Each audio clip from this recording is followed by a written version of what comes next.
Le coup d'envoi de la première édition du Congrès international de la FinTech a été donné ce vendredi à Marrakech, initié par Morocco FinTech Association, l'École nationale de commerce et de gestion, l'école HEEC de Marrakech. Cet événement se poursuivra jusqu'au 13 novembre, placé sous le thème « Les technologies financières au service du développement social et économique ». Ce conclave se fixe pour objectif de débattre des enjeux, des défis et des différentes opportunités des innovations dans le domaine de la FinTech et de la technologie. Cette première édition sera marquée également par le lancement de la première édition du concours FinTech Inclusion Award in Morocco, un concours qui récompense la meilleure vidéo réalisée sur la sensibilisation de l'usage des technologies financières au Maroc. Et justement, pour en parler de ce premier congrès international de la FinTech qui a été donné, donc le coup d'envoi a été donné ce vendredi à Marrakech, nous sommes en direct avec Hamid Nash, professeur de gestion des technologies d'affaires à l'Université du Québec. Bonjour. Oui, bonjour. Alors, durant 3 jours, des participants marocains et étrangers débattront des moyens pour promouvoir l'usage des nouvelles technologies financières pour le renforcement de l'inclusion financière. Quel est l'état actuel de l'écosystème de la FinTech au Maroc? Les conditions sont-elles favorables à cette pratique professionnelle? D'abord, je vous remercie beaucoup pour l'invitation, de m'avoir donné l'opportunité de présenter les travaux du Congrès. En effet, on est aujourd'hui présent à Marrakech dans le cadre de l'International FinTech Congress, qui est organisé, comme vous l'avez bien précisé, par le Morocco FinTech Association, qui est devenu membre, pas plus qu'hier, de l'Africa FinTech Network, et le fait le partenariat justement entre le Morocco FinTech Association et l'Africa FinTech Network, ça permet justement d'élargir les horizons et s'ouvrir davantage sur le continent africain en matière de technologie financière. Donc, pour revenir à votre question, en effet, les FinTech au Maroc ont commencé dans un sens large depuis 2015, peut-être avant, mais 2015 a connu la loi de 103/12, dite la loi Paytech, parce qu'elle a favorisé la technologie des paiements.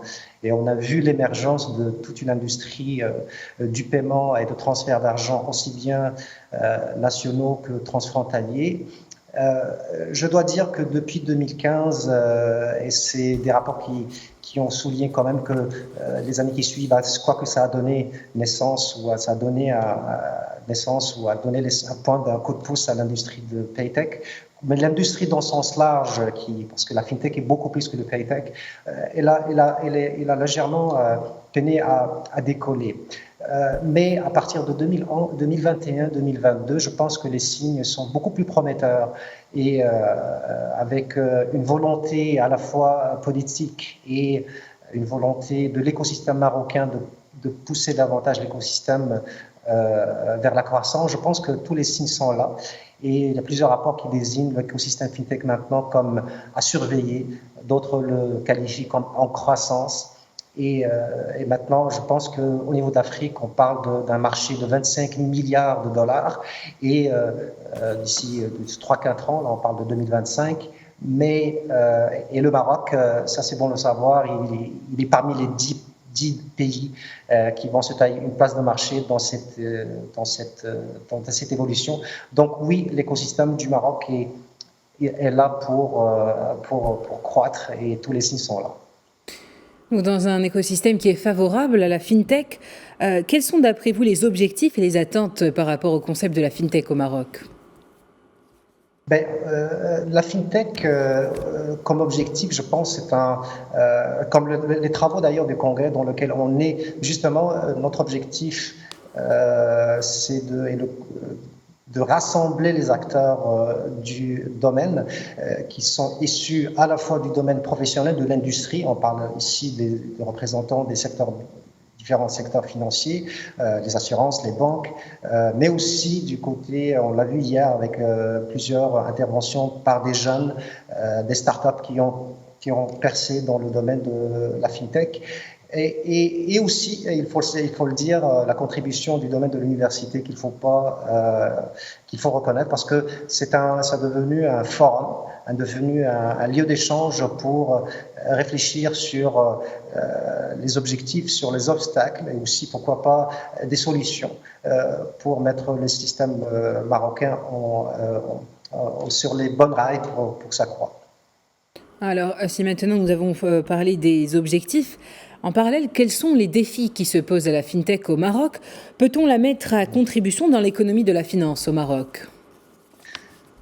C'est une excellente question. En fait, il faut savoir que le Maroc, parmi les défis qu'on peut citer, par exemple, le Maroc connaît, et il faut s'en féliciter, un des taux de pénétration de la technologie mobile et d'Internet parmi les plus élevés du continent. On parle de presque 85% de taux de pénétration du mobile dans le marché.